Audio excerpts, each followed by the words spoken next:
Well, good morning. I am Dr. John Scavone, Chief of Anesthesia at the Shriners Hospital for Children, Northern California, which is here in Sacramento. And this is a 100% pediatric hospital where we perform about 2,500 surgical cases a year. And these cases can vary and range from very involved spine fusion surgeries to burn surgeries to very involved plastic surgeries, all manner and form of orthopedic, pediatric surgical explorations. So it's a very, very involved practice. There's a lot of criticality here, and that then segues into a discussion about safety. And really, that's what I want to talk about a little bit this morning. I want to talk about safety. Now, the Joint Commission and other agencies like the Institute for Safe Medication Practices and good gosh, many different agencies are talking about the safety of parenteral medications, which require that we identify the medication to the right patient at the right time. And this begins when we draw up a parenteral medication, that we have to label it correctly. And the elements that go onto the label is really quite a burden. It requires the name of the drug, the concentration of the drug, when it was drawn up, when it expires, and who drew it up. Now, at one point in time, I would say that anesthesiologists, we got into the labeling business, or, sort of the manual labeling business. And unfortunately, we don't even have it up here, but we would take a label, affix it to the syringe, and our performance in putting all of those required entities onto the syringe might not be 100%.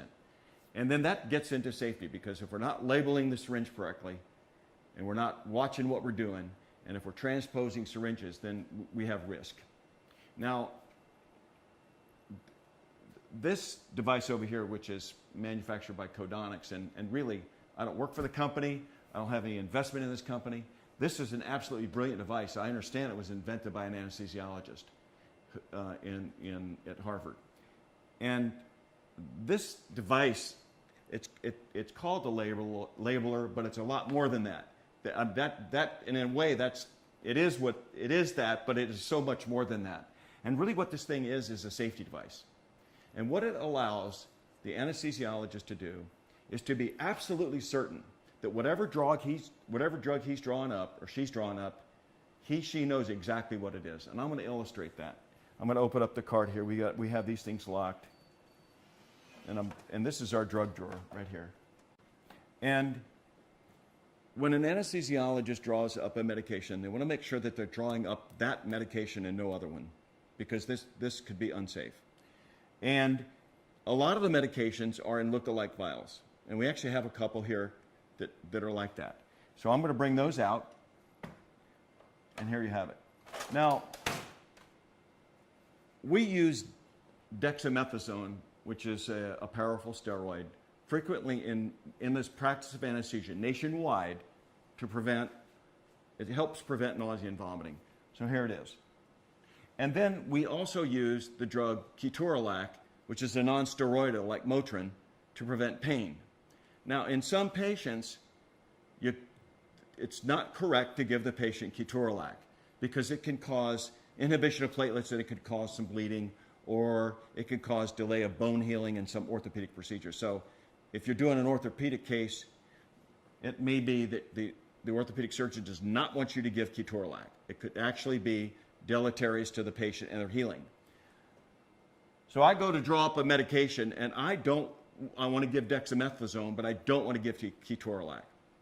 Now, if you look at these medications right here, and they're both in brown vials, and if I'm under stress and in a hurry, and I'm tired, let's say it's 2 in the morning, or whatever the situation might be, and I'm in a hurry, then I, as a human being, can make a mistake.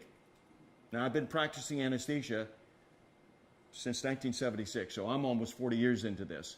I can make a mistake, and I think it's a fundamental thing to understand. We're humans who can make a mistake, and this takes that mistake business right out of there. So I'll show you what I'm talking about. here, I think I've got dexamethasone. And I reach back here, and I go like this, and I kind of read it, but I'm in a hurry, you know, there's surgeons asking to give the drug or whatever. And I pass this under here, and my little friend in here says, wait, ketorolac. She's talking to me. I've actually brought up the wrong medication, which this is good, because now I'm alerted to that. So we're just going to set that aside, and we're going to put that over here. We're going to put this back in the drawer where it belongs, and go, oh, well, okay, now I've been alerted that what I did was not correct. Now I'm going to take this vial, pass it under there, and listen to my little friend in here. Dexamethasone. Okay. And now a label will be produced. This label shows the drug, its concentration, when we drew it up, when it expired, and who drew it up. All the labels that are required by the Joint Commission. But more importantly, what's required for safety. All right. Now, and we're going to use this later, so this is not wasting a drug. We're going to do a case in here. So this is real. We're going to use dexamethasone today in this room. So this is not wasteful. And now we will draw up the medication.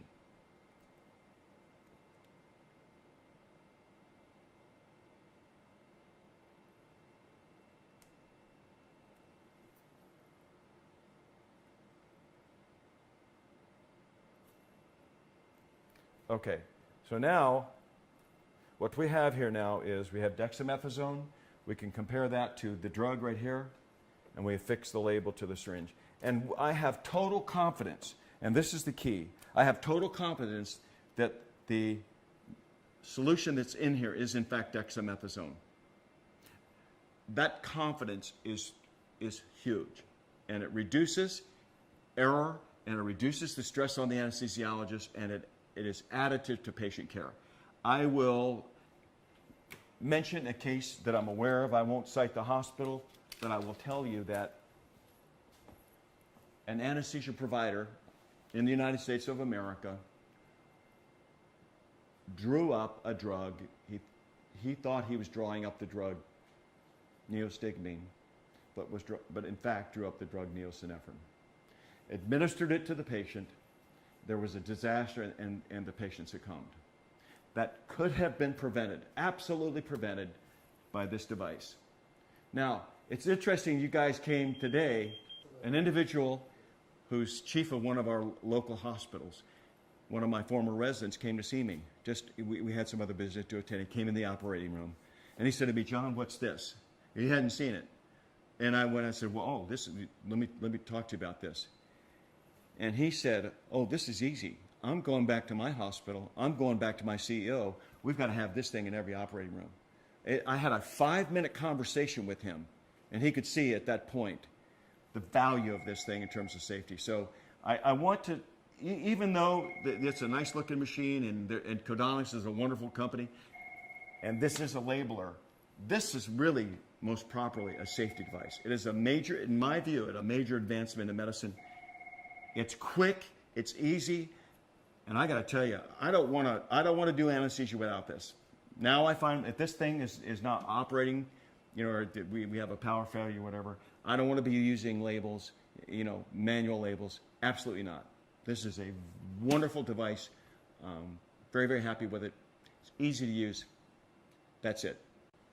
I do believe that this device, I do believe it belongs in every OR, and I do because it is an ultimate safety device. It allows us to correctly identify medications, and to the extent that we then have to give them to patients, it's extraordinarily important. And something is either safe or it's not, and this makes the anesthesia process safe, and I'm a proponent of this, and this is consistent with the Anesthesia Patient Safety Foundation, who a number of years ago in their bulletin said, this is the type of thing that we need in our operating rooms. So I can't extol the virtues of this thing enough. This is a safety device. Just like, for example, when we give an anesthetic, we need to monitor inspired oxygen and expired end-tidal CO2. It's necessary. It's required. To me, it's not optional. These safety things are not optional. And if we get into aviation, when we identify something that's safety and we need it, you got to have it. You can't fly without it. Same deal here. It's no different. It's a fabulous device. This was brought to my attention by Codonics, safe labeling system, but from a Codonics representative when he first came to me. It was a dry cold call. And he made an impression of something that was very important because he was passionate about the product also, which I could see.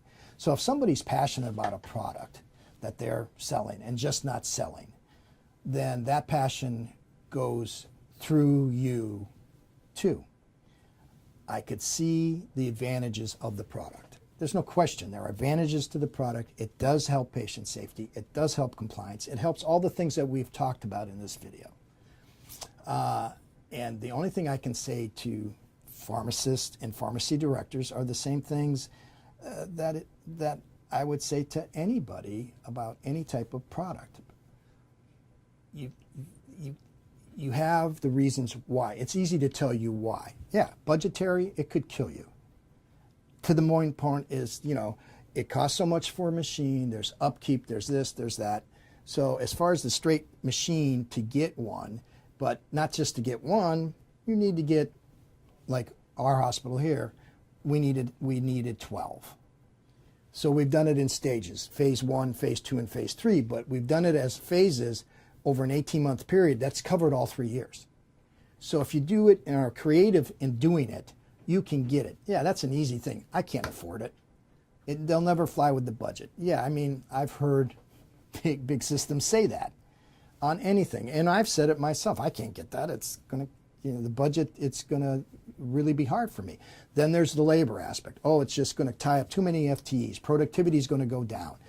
That's another excuse, but it's a legitimate excuse. I'm telling you about legitimate excuses. All these excuses that the pharmacy directors give you, that is what it is.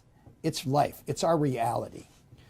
But I'm a pharmacy director at a very small hospital, which I've maintained saying through this whole video, that St. Vincent's Charity Medical Center, we are a faith-based entity, but we have to think about the patients, and our patients are indigent. We're in a community where it is, you know, we have the monsters near us. You know, I have Metro Health, I've got the Cleveland Clinic, I have university hospitals. They're big people. Why don't they have it? I can say, because I've made a big point about it with my Codonics rep, that who was the first one in the state of Ohio to have Codonics in their hospital? St. Vincent's Charity Medical Center. Why? Because we do see the need of having positive patient outcomes. We feel the need to have patient safety, compliance, and so on, because we see the need for that. And so all the excuses I could give the same ones. But I'm trying to tell people that they need to look past that and do what's good for the patient and not what will send their budget 1 penny over to not get it for good patient safety. So therefore, it's on us in the medical community to plead for what you think is the best product you can get. And to me, the Codonics safe labeling system is one of the best products you can possibly get. And it's been proven. It's won awards. It's teamed up with Pyxis, which owns 95% of the automated cabinet market. So everybody realizes how good the product is. And CareFusion just got bought by BD.